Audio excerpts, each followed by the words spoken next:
L'homme ne vivra pas de pain seulement, mais de toute parole qui sort de la bouche de Dieu. Voici votre moment de méditation quotidienne.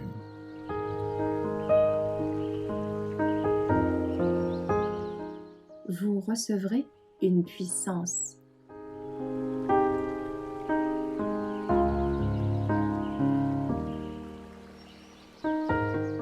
Philippe le diacre, le 25 septembre.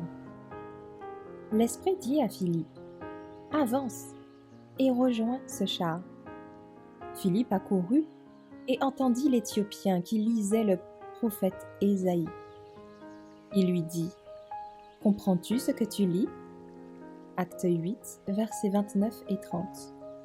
Dieu observe la terre de son trône et envoie ses anges pour aider les enseignants de la vérité. Lisez le récit de Philippe et de l'eunuque. Un ange du Seigneur adressa la parole à Philippe. « Lève-toi et va du côté du Midi sur le chemin qui descend de Jérusalem à Gaza, celui qui est désert. » Il se leva et partit. Et voici un Éthiopien, un eunuque, haut fonctionnaire de Candace, reine d'Éthiopie, et le surintendant de tous ses trésors, était venu à Jérusalem pour adorer. Et il s'en retournait, assis sur son char, en lisant le prophète Ésaïe. Acte 8, versets 26 à 28. Cet incident montre combien le Seigneur prend soin de tout esprit sensible à la vérité et combien le ministère des anges est étroitement lié, associé à l'œuvre des serviteurs de Dieu. Le Seigneur confia à Philippe la tâche de pénétrer dans les lieux nouveaux, de toucher des personnes inattendues. Il reçut les instructions d'un ange qui était chargé de saisir toutes les occasions de favoriser les contacts entre les hommes et leurs frères croyants. Philippe fut envoyé du côté du Midi, sur le chemin qui descend de Jérusalem à Gaza, celui qui est désert. Acte 8, verset 26. Cela lui permit de rencontrer un homme influent qui, une fois converti, partageait avec d'autres hommes la lumière de la vérité.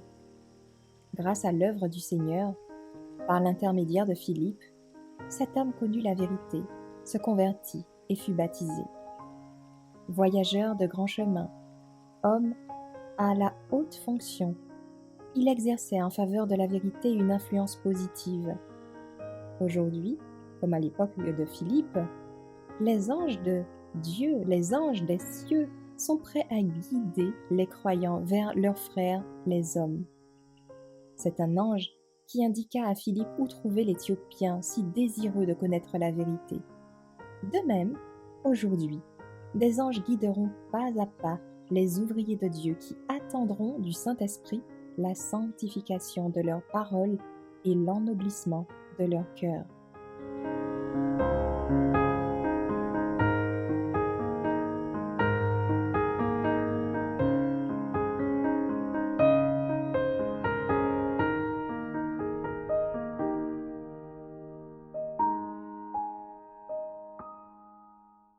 Merci d'avoir écouté cette présentation. Assurez-vous de nous rejoindre demain pour votre moment de méditation quotidienne avec lereste.org.